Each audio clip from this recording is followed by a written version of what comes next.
Boldwood presents Troubled Times at Harpers. Written by Rosie Clarke and read by Juliet Burton. Chapter 1. London, February 1929. Lily Langtry has died, Fred Burrows remarked to his daughter-in-law, Beth. He sighed heavily and put down his newspaper, looking at her sadly. Sometimes it seems as though I'll soon be the last of my generation. Beth saw the deep lines of sorrow about his eyes, understanding that it wasn't truly the demise of a famous actress and courtesan that was troubling him. He'd been suffering deep grief since the loss of his wife, Vera. Vera had been Fred's second wife, and they'd been happy together for a few years, but she'd developed a malignant tumour under her arm, which had been removed, but grown again, and her death the previous autumn had left Fred alone and sad. "Lily Langtry was older than you," Beth said. "You're still young enough to have a useful life, Dad. Why don't you look for a little job, something that requires your service for a few hours a week? It would give you an interest." Am I getting under your feet, Beth? He asked, but she laughed and shook her head. "You could never do that. Surely you know how much the boys love you, and Jack and I do too. You think about the past too much." Since Vera went, Fred nodded and frowned. You need not be afraid to speak her name, Beth. I'm sad that she went too soon, but it isn't just that. He shook his head. Don't you feel that an era is drawing to its end? My generation was different, more respectful somehow. The era of the Roaring Twenties had brought prosperity, but also huge changes to the way people behaved and dressed, particularly the young women. "I'm always hopeful that life can only get better," Beth replied, smiling cheerfully. "Yes, things have changed a lot since before the war, but there are lots of new openings for people who want to move with the times. You told me yourself that they've invented something called television, and will be trying to broadcast it in more areas soon. And they've started commercial flights to all sorts of places. Where did you say the new destination was going to be? You told me only yesterday."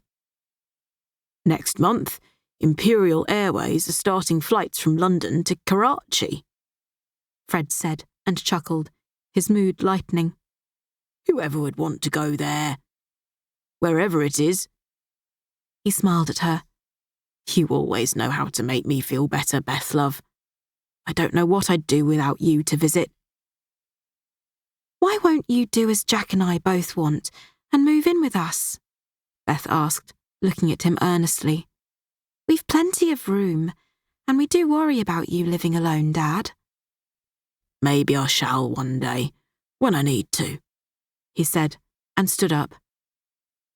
I'm going home now, love.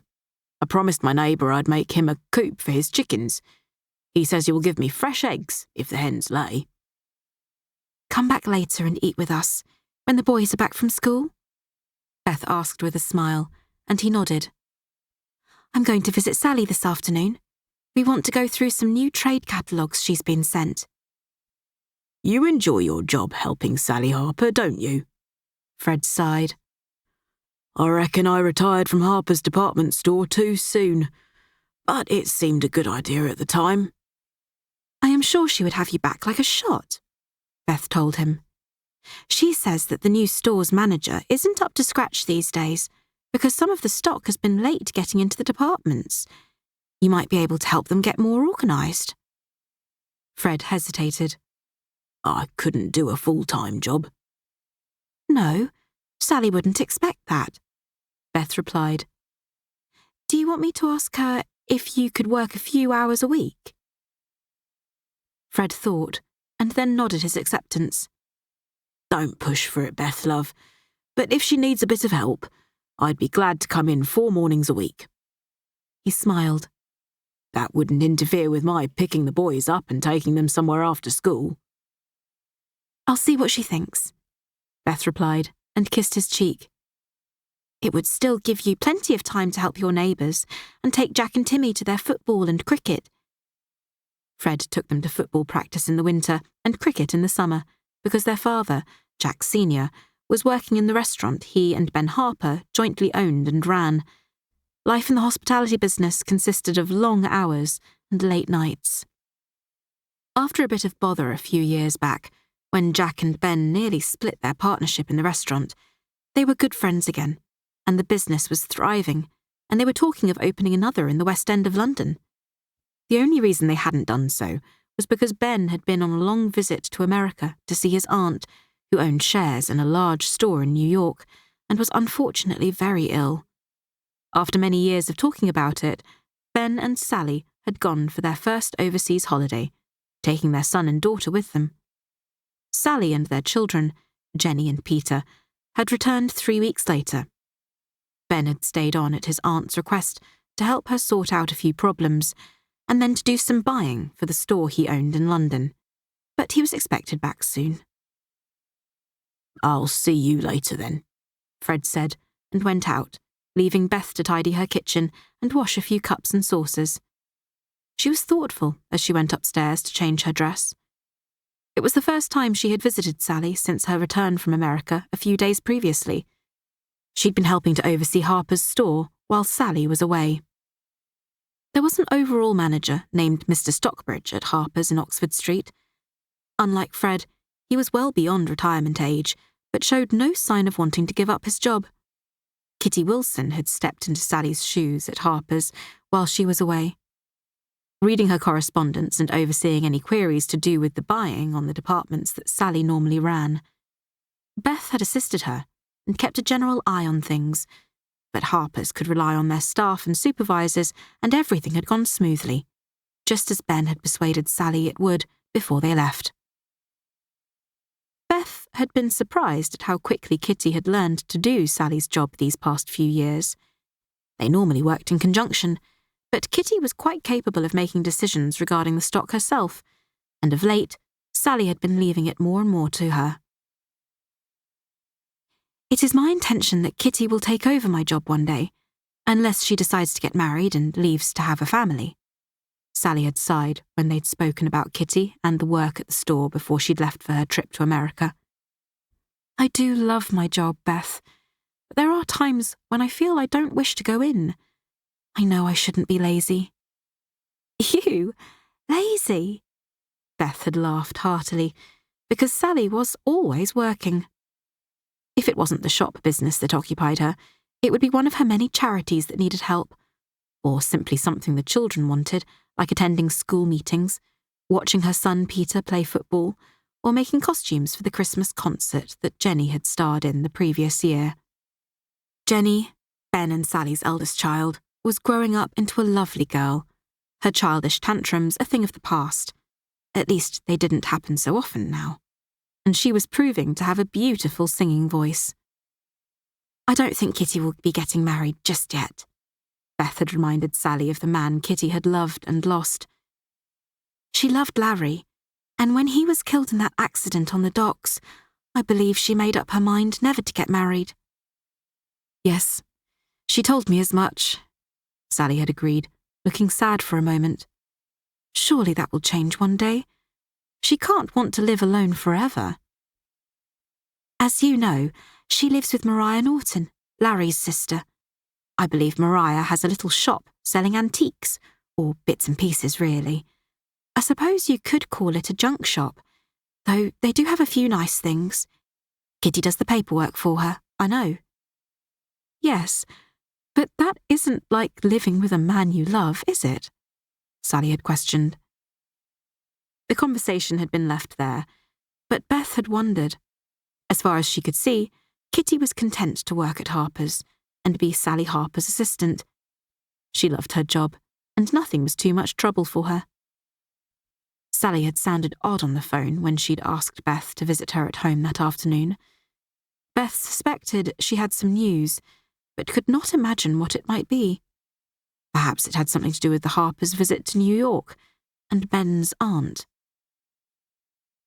"So, you see, Ben is in a bit of a quandary," Sally said later that afternoon as they sat with a pot of tea and the delicious little cakes Mrs. Hill, Sally's devoted housekeeper, had made.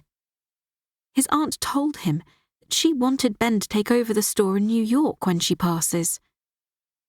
But doesn't Ben's aunt have a son? Beth asked, puzzled.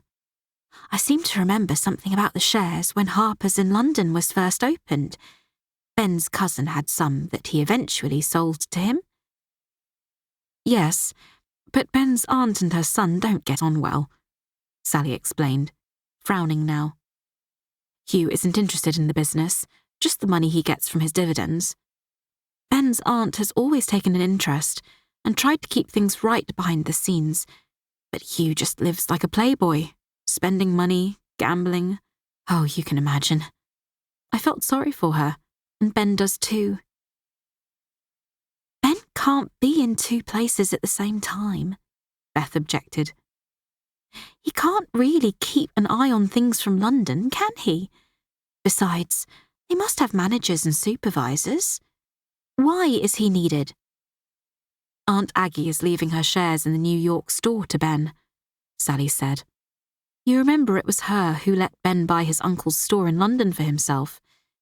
He was left some of the shares, but it was his aunt who made it easy for him to have her shares, and she persuaded Hugh to sell his to Ben, so Ben feels he owes her. The store in New York is much larger than ours, so her shares are worth a lot of money. Beth stared at her, an icy tingle at her nape. You won't go and live there? I can't say no for definite yet, Sally replied with a little sigh. I don't want to leave London. This is my home, and I'm happy here. But it depends on what Ben wants to do. He is American, though he always says he feels more British these days. I know he believes he is duty-bound to help Aunt Aggie as much as he can. But what about Harpers in London? You couldn't just leave it. No, we couldn't, Sally replied, but didn't sound certain. Unless... it does run very well. We have good managers and staff. And there's Kitty. And you. No, Sally. Sally looked at Beth inquiringly. Kitty is very young still. One day she might be able to manage alone, but not yet. I help you with the buying, but I couldn't run the place, even with all your managers and supervisors. I couldn't be responsible. That is what I told Ben before I left, Sally said and sighed again. He says we don't have to be hands-on the whole time now, and I sort of agree.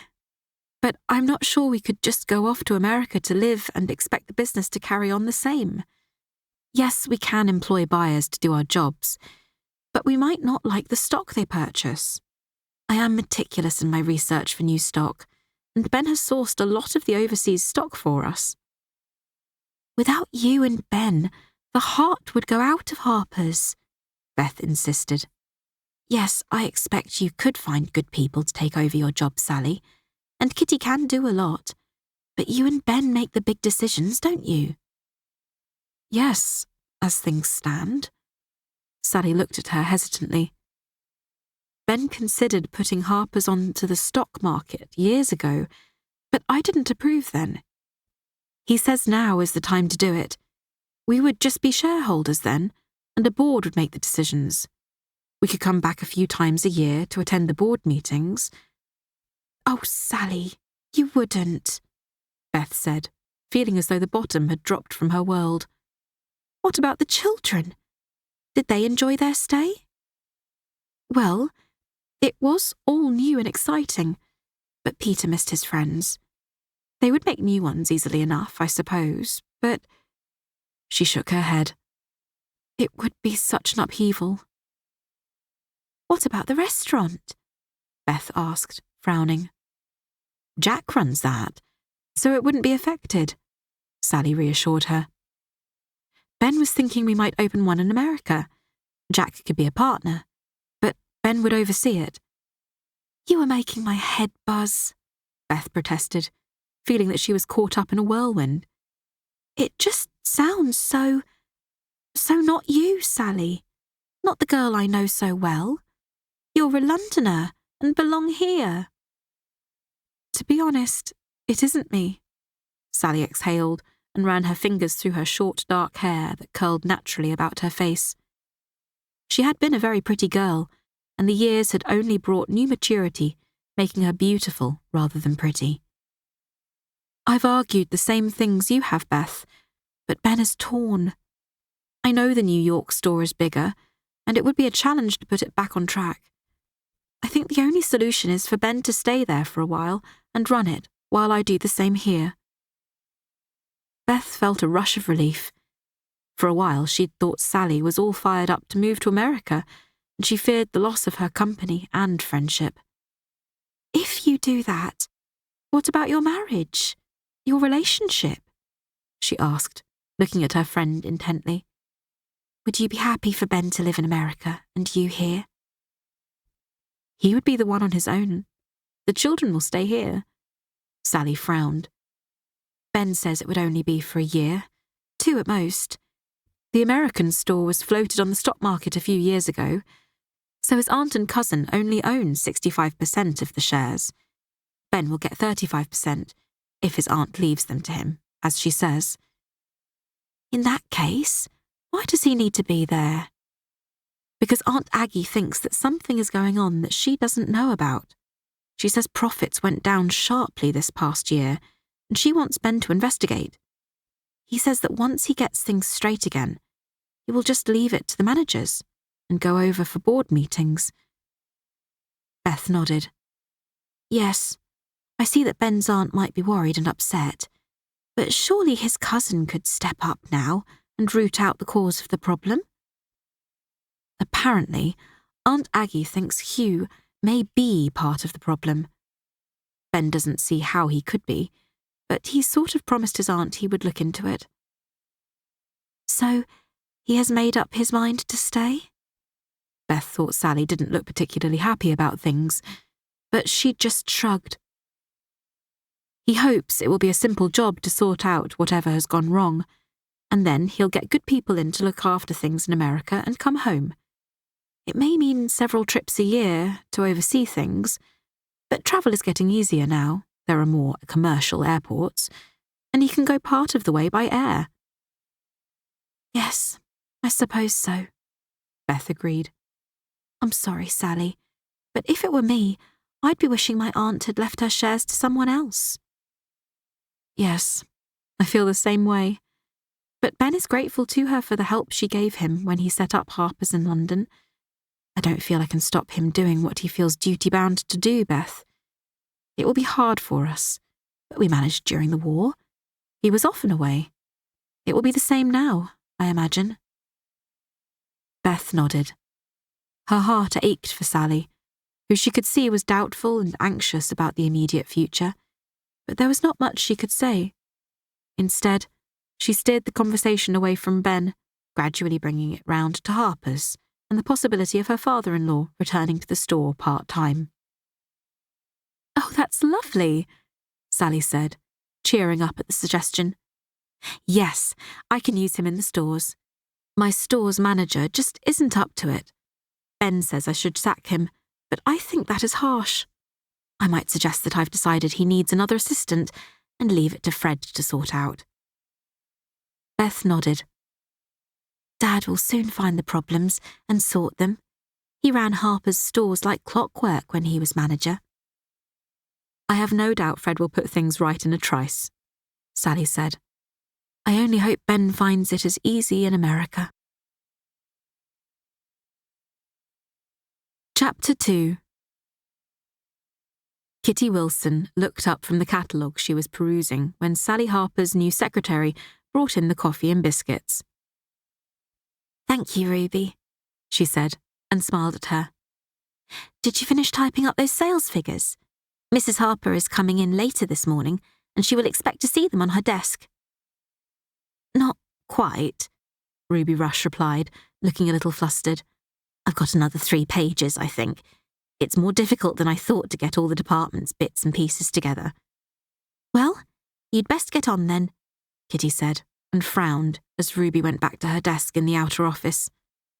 Ruby wasn't as quick or efficient as the last girl, Rosemary, had been, but she'd left to have a baby, and wasn't expected to return, as she and her husband wanted a big family. Sally Harper had been disappointed to lose a very efficient secretary, but glad that her long-standing friend had at last conceived the child she so desperately wanted. Kitty was sorry to see Rosemary leave too, because they had got on well, and the young woman had helped her a lot when she was first settling into the job of being Sally Harper's assistant. It was a job Kitty loved, because it was so varied and exciting. Kitty kept a strict eye on all the departments that Sally ran. There was the bag, hat, glove and jewellery department that had been Sally's first responsibility, but over the years she had added on more and more, which is why she'd taken Kitty on to train her up to help her. There was also the dress department, lingerie, shoes, cosmetics and perfumes, and a children's department.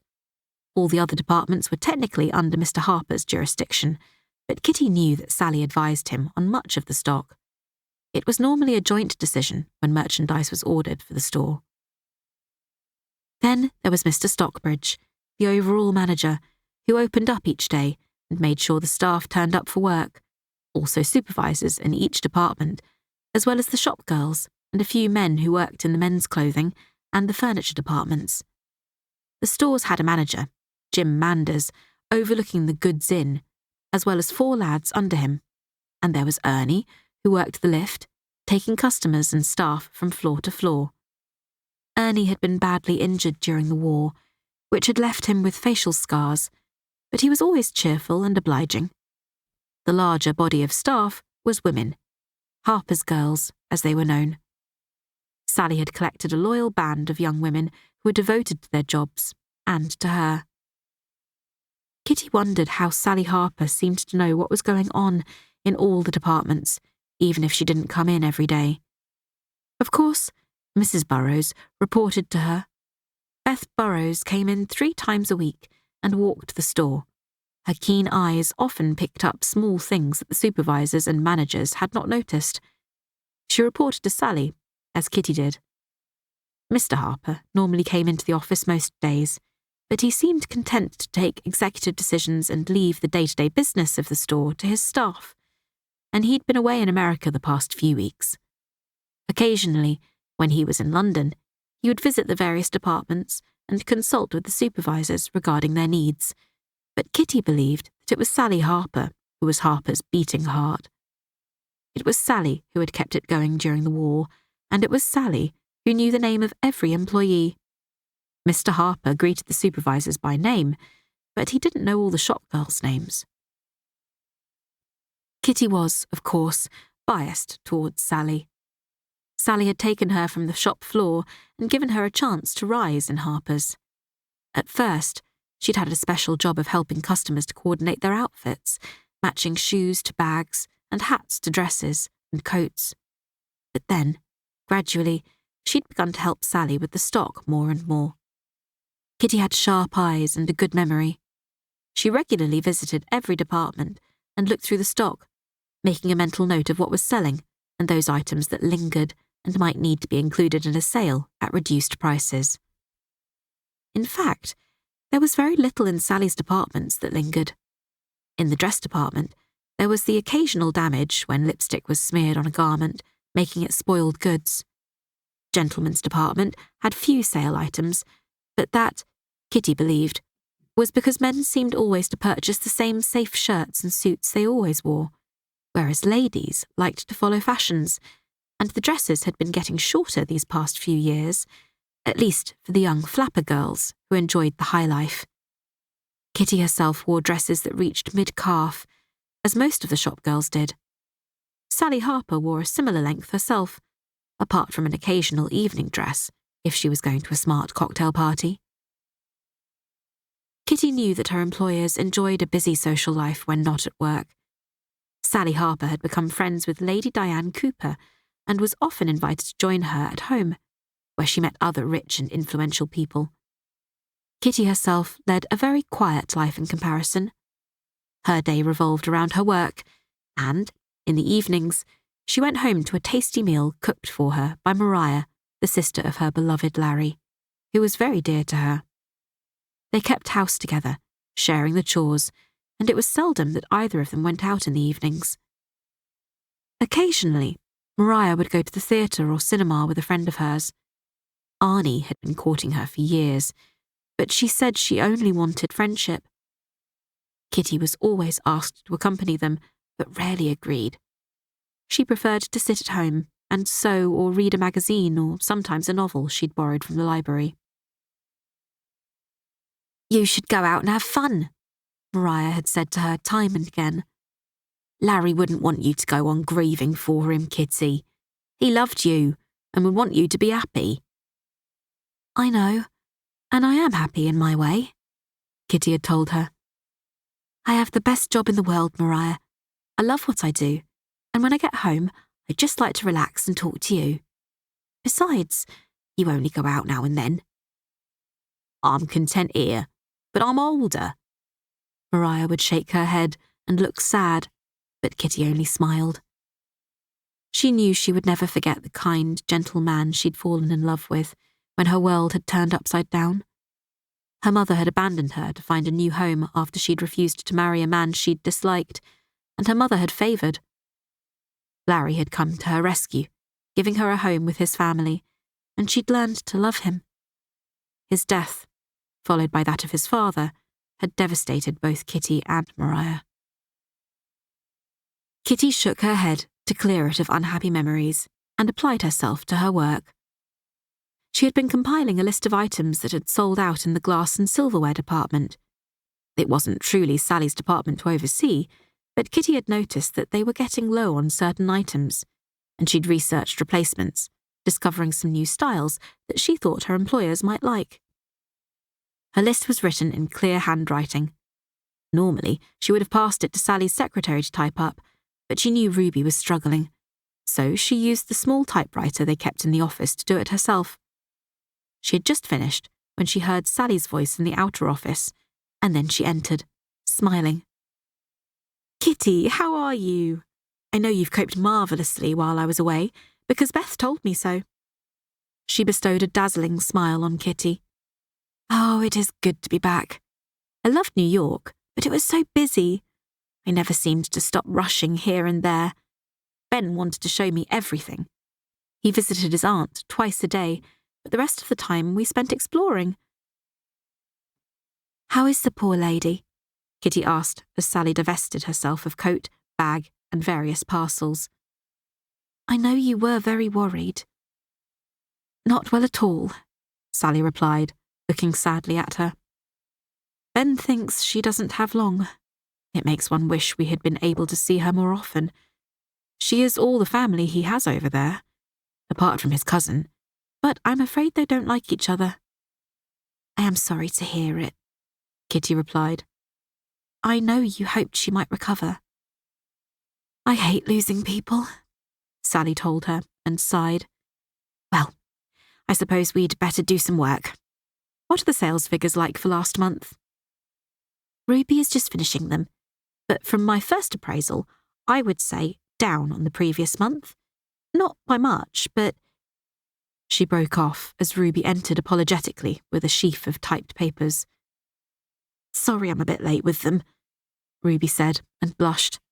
"I'll be quicker next time." "Yes, you will get more efficient as you learn our ways," Sally said pleasantly, though it was taking Ruby a while to get proficient. "Do you think we can have coffee now, please? It is cold out, and you can have your own break then." She nodded as she looked at the paperwork and whispered to Kitty, "Neat, but a little slow, perhaps?" Rosemary was so efficient. "Yes, we shall miss her, but hopefully Ruby will speed up." Sally sat at her desk, her head bent over the papers. She read through them quickly and then nodded. "You are right, Kitty. There is a slight drop, particularly in 3 departments: men's clothing, furniture, and glass and silver." "I think the glass and silverware is understocked," Kitty told her. "I noticed that we don't have much choice in wine glasses, and all those Art Deco silver teapots have gone." "Ah, then that might account for that one," Sally said. "If the stock isn't plentiful, it won't sell. Our customers like choice. As do I. She smiled. We must find something nice to replace them. She laughed as Kitty handed her the lists she'd typed. Ha, I see you've been busy. I will look at your suggestions while we have coffee. Ruby brought in the tray and departed. Kitty poured the coffee the way she knew her employer liked it, and then her own. Sally was deep in the list, cross-referencing it with the catalogues Kitty had used. Yes, I like everything you've highlighted, and we'll order them all. Are you certain we can't get the teapot everyone liked? I rang them and was told they've stopped making that design. Then we must try to source someone who does, Sally said, and sipped her coffee. This is lovely, just the way I like it. The coffee in New York was too strong for me. They laughed when I said I wanted it weaker and said put more cream in, but I like it my way. I did find this teapot, Kitty said, and showed her one that was almost the same as those they'd sold out of. But it is more expensive. I wasn't sure if it would sell. Sally looked and nodded. Yes, expensive. I will ring and see if I can negotiate a better price. I've used this firm before. Their merchandise is good, but costly. Yes, that was my opinion too. Sally finished her coffee and looked at her. So, what have you been up to while I was away, other than work? Nothing very much, Kitty replied. I made myself a new dress for Sundays. Well, how would you like to come to a little party at my house? Sally said, surprising her. It isn't high society, Kitty. I'm inviting some friends like Beth and Rosemary, perhaps my friend Maggie, if she can get up to town, and several ladies who serve on the committees of various charities I work with. I'd like you to come, Kitty, because I have a favour to ask. I wondered if you might like to take on some of my work for them. It would be in your own time, and I'm afraid it isn't paid. I simply will not have time to continue with all of it, and I wondered if you might be interested. It would mean giving up an hour or two of your weekends, or even an evening, but there are social events, tea parties, and other things going on you might enjoy. Of course, if you would rather not, please say no. It is rather a lot to ask, I know. Charity work? Kitty looked at her, surprised and uncertain. I'm not sure. I have time to spare, but what would I have to do? Just attend on my behalf, Sally said. It is usually to decide how to raise money for the good causes we support. We still have our homes for the men who were so badly harmed during the war that they can never return to their families. There is also the hospital I visit and support with funding. I've got a list of donors that I invite to various functions for fundraising.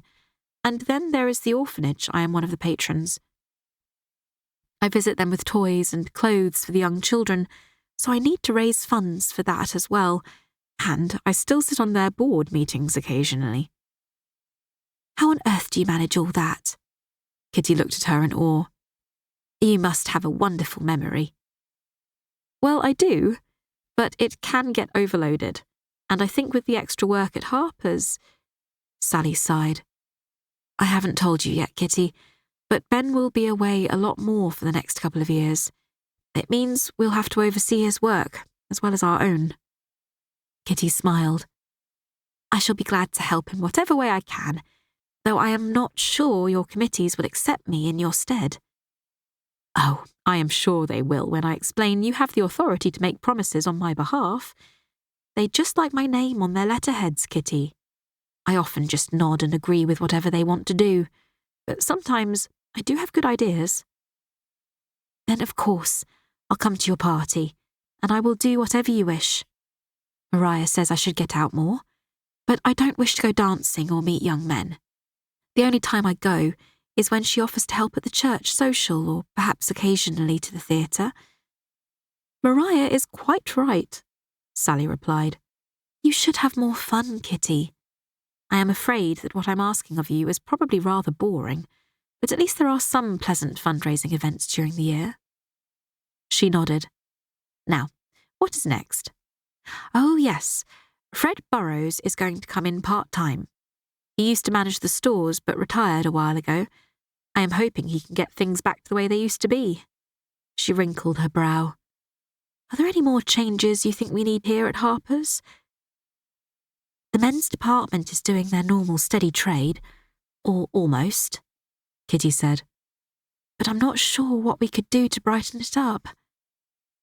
"Oh, it has always been one of the slower departments," Sally said.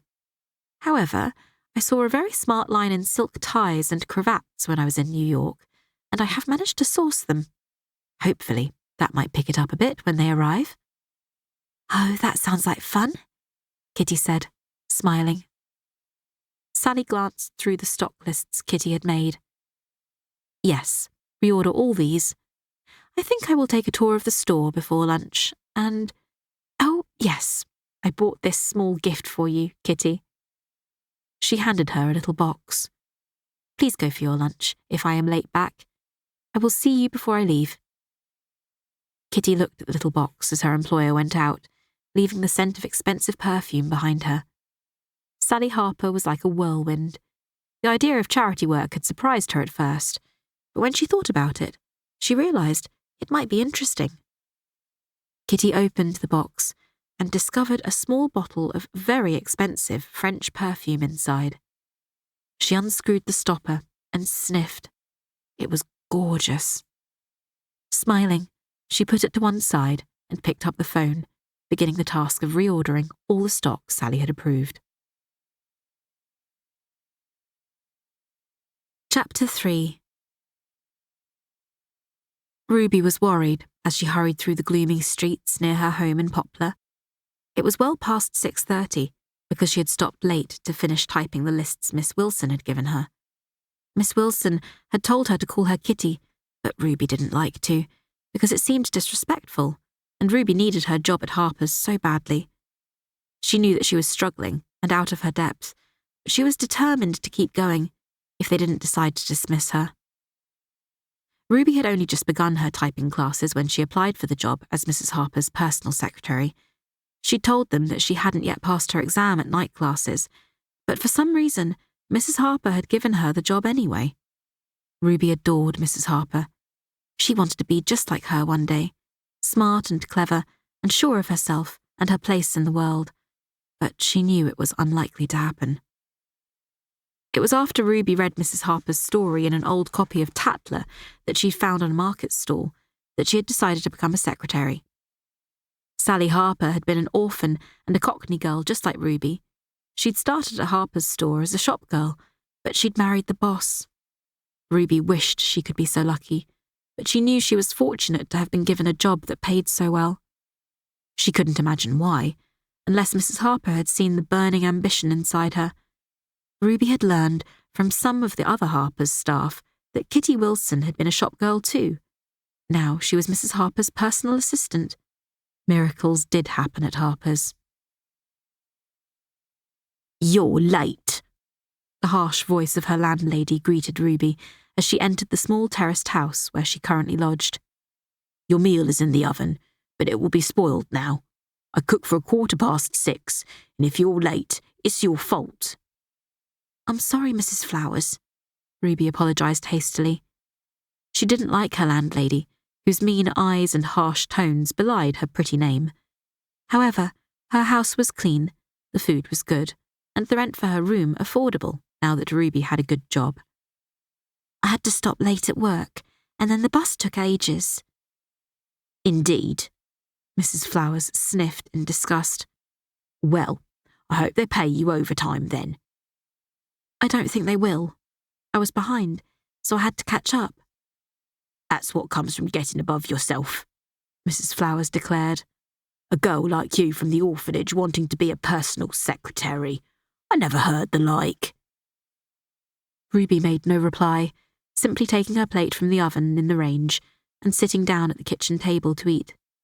It was steak and kidney pie, with cabbage and carrots, and had dried at the edges, but inside, the gravy was still thick and tasty. "This is so nice, Mrs. Flowers," Ruby said between mouthfuls. "Thank you for keeping it warm for me."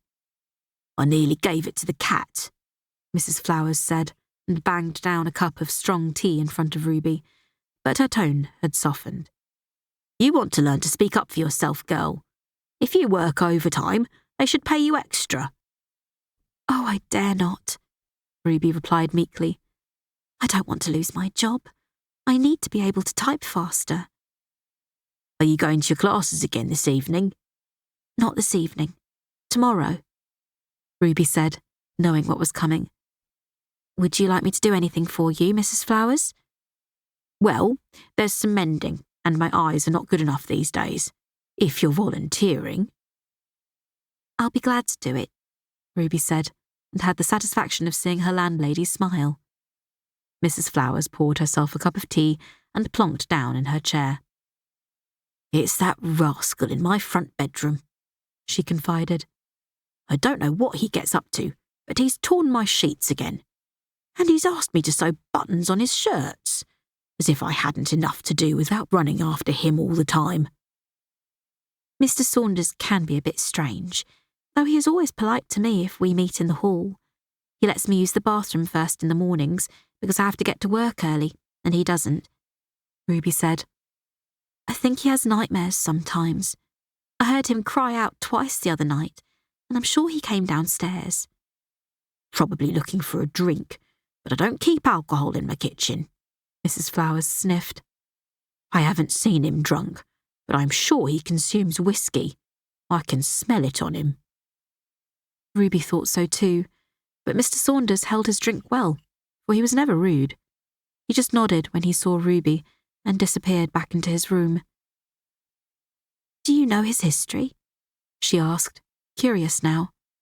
Ruby hadn't truly taken much notice of the other lodger, except to see that he was thin and pale, with a drawn face that always looked tired, perhaps in his late 30s, though he might be younger. Men who had been to war often looked older than their years. I suppose it was the war, Mrs. Flowers conceded. He was a captain in the army, I think, though he calls himself plain Mr., and he won't talk about the past. I wouldn't have taken him, but a friend of mine asked me to. He had been lodging with her since 1920, but she had to give up her house and go live with her daughter because she was too old to carry on. Ruby nodded. I don't remember much of the war. I was too young. But I do remember that the street I lived in went up in flames, and it was after that that I was sent to the orphanage. Were your parents killed then? Mrs. Flowers looked interested. I think my mother was. I don't recall having a father. We lived with Gran, and her house was bombed. She died, and I think my mother did too. I can only recall waking up and seeing everything burning, and then someone took me away. I stayed in the orphanage until I was 16, and then I had to find work and somewhere to live. Where did you live before you came here? In Bermondsey, in a room found for me by matron. I worked in a canteen until I decided to learn to type. I'm going to learn shorthand too when I can afford the lessons. You girls, Mrs. Flowers shook her head. In my day, we worked in service or in a factory and thought ourselves lucky to have a job. You young things have your heads full of nonsense. Flapper girls. She gave a sniff of disgust. I'm not a flapper girl, Ruby said and laughed. Just a hard-working, normal girl, looking to better herself, Mrs. Flowers. Well, look for a husband, then, her landlady said with a scowl. That was the way we got on when I was young. You want someone with a bit of money, his own little business. She smirked in satisfaction. Mr. Flowers had a small shop when I married him. After he died, I sold it and bought this house with half the money. It gave me a little nest egg, and I've only needed to take lodgers when I wished. If I don't take to someone, I send them packing. I hope you like me then, Ruby said, and held her breath. You were not a bad girl, Mrs. Flowers conceded. You might have your head in the clouds, but you're obliging and clean. Ruby hid her smile. It was hardly high praise, but showed that doing the little jobs Mrs. Flowers hated had paid off. She had a home here for as long as she kept on the right side of her landlady, and for the time being, that suited Ruby very well. Later that evening, when Ruby had finished the mending, Mrs. Flowers told her to take Mr. Saunders' shirts to his room and hand them to him at the door. I'm not telling you to go in. I don't hold with young girls in single gentlemen's rooms. Just take them, knock, and hand them to him when he answers. Yes, Mrs. Flowers. Ruby picked up the shirts, which she had ironed after mending them, and went upstairs. Mr. Saunders had the front room looking out over the street below. It was the largest bedroom of the three, but noisier than Ruby's, which overlooked a small backyard. She knocked and waited for a moment. There was no answer, so she knocked again, louder this time.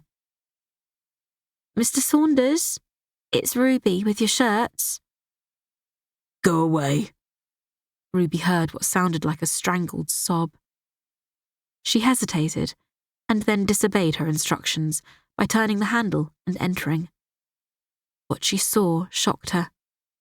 Mr. Saunders was squatting on the floor, with his naked back turned towards her and his head bowed, wearing only his trousers.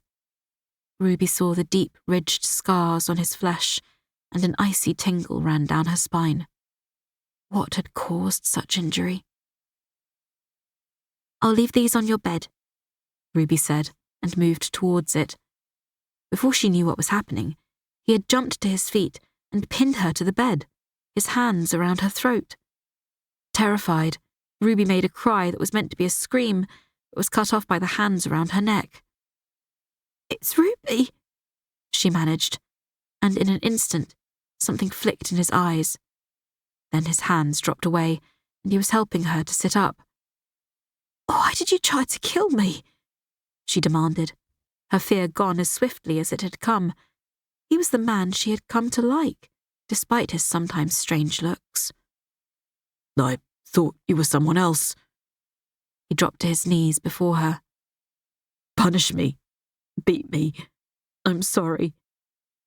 Suddenly a sob burst from him, and she saw his shoulders were shaking. Ruby's pity stirred. This man must have endured terrible things to make him so vulnerable. She extended a hand towards him, not daring to touch him in case he attacked her again. Don't cry, Mr. Saunders. You only hurt me a little. I am all right. Truly I am. I should be dead, he muttered between gulps and tears. They all died, my comrades, but they kept me alive, to torture me for their amusement. Every night, at this hour they came. He raised his head suddenly and looked at her. Please go. I am ashamed. Were you captured in the war? Ruby asked, her feet refusing to move. Was it the Germans who tortured you? She saw the slight shake of his head. Russians. They killed anyone caught up in their surge of revenge. They had suffered terribly themselves, but can be cruel people. We were actually prisoners of the Germans in an old castle. Then the Russians came and we were left to their mercy. At first, they left us to starve.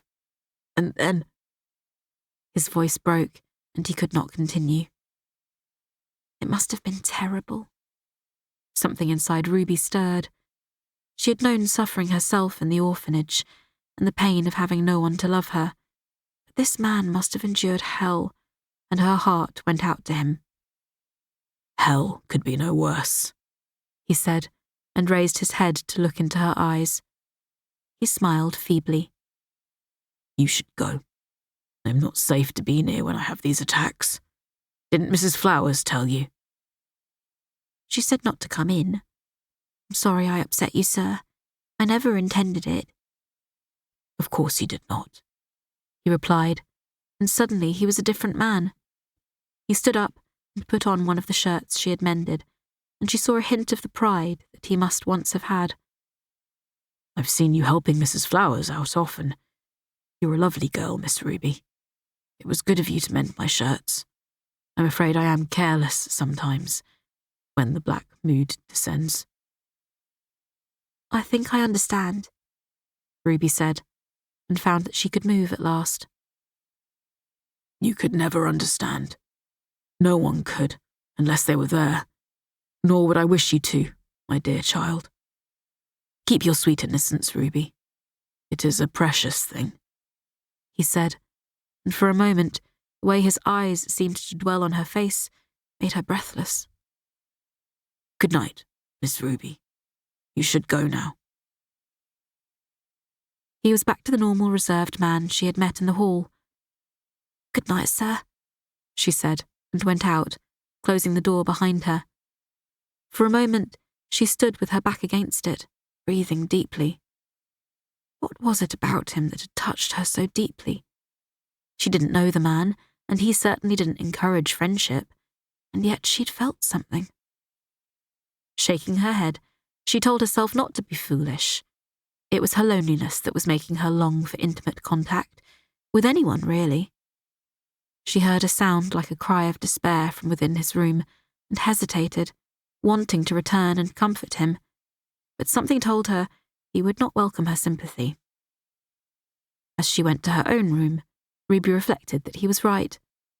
No one who had not been subjected to torture could understand what it did to a man's soul. Her heart was touched, and she felt tears on her cheeks.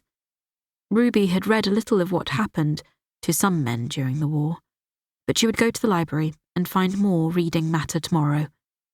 She wanted to know what could make someone become the pitiful wreck that had no resemblance to the proud man Captain Saunders had clearly once been. Chapter 4. "As if you haven't already got enough to do," Mariah said, shaking her head when Kitty told her that Sally Harper had asked her if she would take on some of her charity work. "You should be out having fun at the weekends, my love, not sitting on a committee with a load of old fuddy-duddies. She's got a cheek asking you." Kitty shook her head, but smiled, because she knew Mariah's concern came from the abiding love that had grown between them. Mariah had taken her into her home and her heart when Kitty's mother had abandoned her, and since the death of her brother and father, Mariah tended to cluck over her only chick. "I think some of it will be fun," she said, sipping the hot, strong tea that Mariah had poured for her. "I've been invited to a tea party at Mrs. Harper's on Sunday, and there will be fundraising events. Last year, I know Mrs. Harper arranged a fancy dress party in aid of her children's charity. I did help with some costumes, if you recall." Mariah nodded. "Well, eat your supper, Kitty. It's bacon pudding this evening. I fancied something warming with all this miserable weather." "It was really foggy when I came home," Kitty said. "You could hardly see where you were going. That's why I was a bit later. Because the bus was so slow, I got off and walked the last mile or so. The poor driver said he couldn't remember there being such a pea souper." "Yes, I know. I looked out for you a few times because I was worried, but then I thought it must be the weather." Mariah served up a plate of steaming suet and bacon pudding with mashed potatoes, cabbage and carrots. "That smells really good, and I'm so hungry," Kitty said as Mariah sat down and they began to eat. "Did you have many customers today, or did the weather put them off? I'm not sure I'd go out if I didn't need to get to work." "I had just one this morning," Mariah said. "He bought the flight bar and flight dinner service, a Chinese bronze bowl, 2 silver coffee pots, a Minton tea service. Oh, and a mother-of-pearl inlaid chess set too." "Gracious, he was a good customer," Kitty said, pausing over her meal to look at Mariah in surprise. "He must have spent a lot of money with you." "More than £100, even with the discount I gave him," Mariah chuckled. "Dad's treasures sell well to the right customers." Mariah's father, Alf Norton, had amassed a huge number of interesting items over the years he'd been at his junkyard. When they'd moved from there to the house on the corner of Dressmaker's Alley, they had brought much of it with them, and Mariah had turned one large room of their house into her little curiosity shop. Alf's treasures were not all perfect, for he'd loved beautiful things for themselves, keeping good pieces even if they had a chip or a dent. Kitty had learned to love them too, and many of Alf's precious but damaged pieces were in their home. but he'd had far more than they needed, and so Mariah opened her shop when she felt like it and sometimes sold a few bits. It didn't normally earn them much, but it paid for things like food and coal. He has been in before, Mariah went on, pushing away her empty plate. I think he is a dealer and has a shop somewhere up the West End. He has a good eye and only buys the best. I didn't put that dinner service out until last week, but no one else looked at it. He knew what it was, though most folk would think it a bit plain. If he is a dealer himself, he will sell them again for more money, Kitty said. Do you think we are selling stuff too cheaply? I don't know, Mariah admitted. Dad knew what everything was worth, but I never took much interest, and you didn't have time for him to teach you enough before he died. She shrugged her shoulders. Perhaps it doesn't matter. I bought that chess set from someone, and I made a profit of £5 on it. That's a lot more than I could earn in a week if I went out to work. If Mr. Harvey makes a profit on it, good luck to him. Yes, Kitty agreed after a moment's thought. I expect you are right. We have all we need anyway, and I earn good wages now, far more than I could ever have dreamed of when I first joined Harpers. Mariah looked at her. You don't need to work at Harpers unless you want to, Kitty. Dad left us a nice nest egg, and you have what was Larry's. We are both lucky. Yes, we are, Kitty agreed. I know Kettle's yard was left to both of us, Mariah, but I always think that the money it fetched should be yours. Alf hardly knew me. He loved you from the first, and so did Larry, Mariah declared. You've been a sister to me, Kitty. We share what we have, and always will. But I know you love your job, so I'll say no more. It is exciting and fun to work with Sally Harper, Kitty said, smiling. When she comes into the office, it's like a whirlwind. She is always so full of plans and so decisive. I enjoy being around her. Well, as long as she doesn't take advantage of you, Mariah said. She's a nice lady, and she helped us when we needed her. Don't forget that, Kitty. I just want you to be happy.